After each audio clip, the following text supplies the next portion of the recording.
এগুলোকে নিয়েও তো নাই দেখো, ঠিক।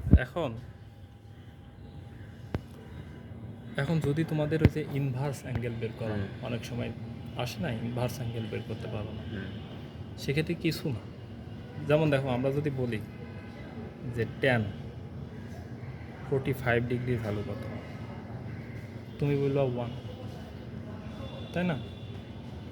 এখন এই ট্যানটাকে যদি ওই পাশে পার করে দিই, তাহলে আমাদের কি আসে? 45 ডিগ্রি সমান ট্যান ইনভার্স 1, তাই তো?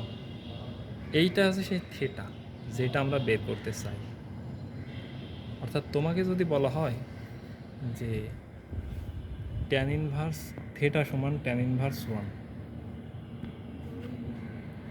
এই থিটার ভ্যালু কত, তুমি কি চিন্তা করবা জানো?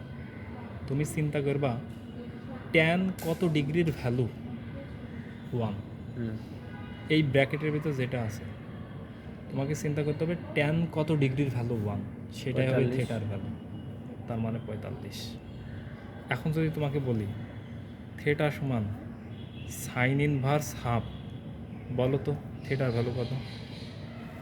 হাফ তাহলে 30 হবে। হ্যাঁ, মানে তোমাকে চিন্তা করতে হবে সাইন কত ডিগ্রির ভ্যালু 30 হাফ, হাফ 30। সিমিলারলি এখন যদি তোমাকে বলি কস ইনভার্স √3/2, 30। হ্যাঁ, তাহলে তোমাকে চিন্তা করতে হবে কস কত ডিগ্রির ভ্যালু √3/2, 30। তার মানে অ্যান্সার হয়ে যাবে 30।